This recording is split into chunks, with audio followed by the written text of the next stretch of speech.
നമസ്കാരം sir. Minister അല്ലേ? ഉണ്ട്.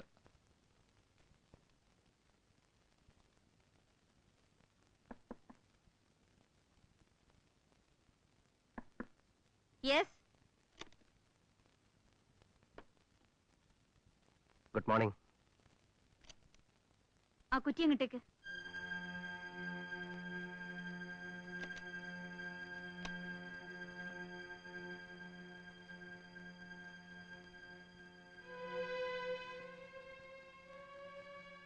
മുഖവരയില്ലാതെ കാര്യം അങ്ങ് നേരിട്ട് പറയാം. എന്റെ ഭർത്താവിനെ വഴിതെറ്റിക്കുന്നത് നിങ്ങളാണ്. മനസ്സിലായില്ല. സ്റ്റെല്ലയുമായുള്ള ഡികെയുടെ ബന്ധത്തിന് നെട്ടൂരാൻ കൂട്ടു നിൽക്കരുത്. അത് പറയാനാ ഞാൻ വിളിപ്പിച്ചത്. എന്റെ മുമ്പിൽ നിൽക്കുന്നത് ഹോം മിനിസ്റ്റർ സേതുലക്ഷ്മിയാണോ അതോ സഖാവ് സേതു ആണോ? എങ്ങനെ വേണമെങ്കിലും എടുക്കാം. ഹോം മിനിസ്റ്റർ ഓർഡർ ആണെങ്കിൽ അത് കേൾക്കാൻ നെട്ടൂരാൻ നിങ്ങളുടെ ഓർഡറിലേ അല്ല. സഖാവ് സേതുവിനെ കേൾക്കാനാണെങ്കിൽ ഒരു പഴയ സഖാവായ എനിക്ക് ചിലത് പറയാനുണ്ട്. എനിക്കോ DKക്കോ പാർട്ടിക്കോ തള്ളിക്കളയാൻ പറ്റുന്ന ഒരു ബന്ധമല്ല DKക്ക് സ്റ്റെല്ലയോടുള്ളത്. എന്തിന്? സേതുവിന് പോലും.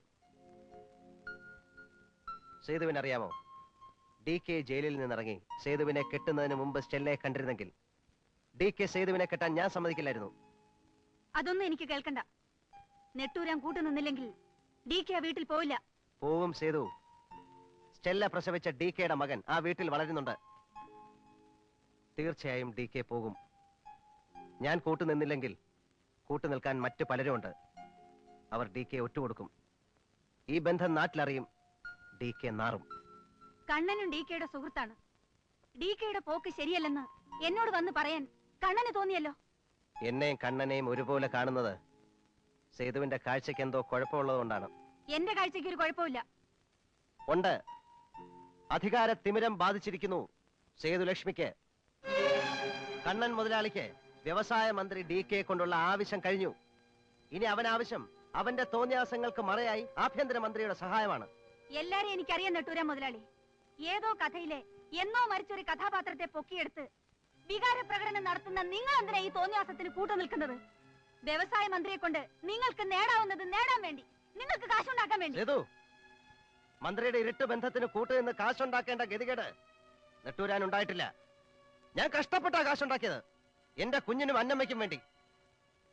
സേതുവിനറിയാമോ, നിങ്ങൾ മന്ത്രിമന്ദിരത്തിൽ പൊറുതിക്ക് കയറുമ്പോൾ അന്നമ്മയുടെ ജീവൻ രക്ഷിക്കാൻ മരുന്നിന് കാശില്ലാതെ മുഴുപട്ടണിയിൽ റോഡിൽ അലയുകയായിരുന്നു ഞാൻ. എനിക്കാരെ ഒന്നും ബോധിപ്പിക്കണ്ട. എനിക്ക് ശരിയെന്ന് തോന്നുന്നു ഞാൻ ചെയ്യും. മന്ത്രി കസേരയിൽ ഇരുന്നുകൊണ്ട് സേതു നെട്ടൂരാനെ കാണരുത്. കാണാനാണ് ഭാവമെങ്കിൽ നെട്ടൂരാൻ അത് പുല്ലാണ്.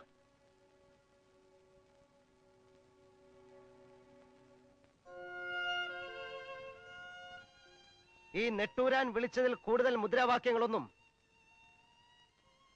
സേതു വിളിച്ചിട്ടില്ല. അത് മറക്കരുത്.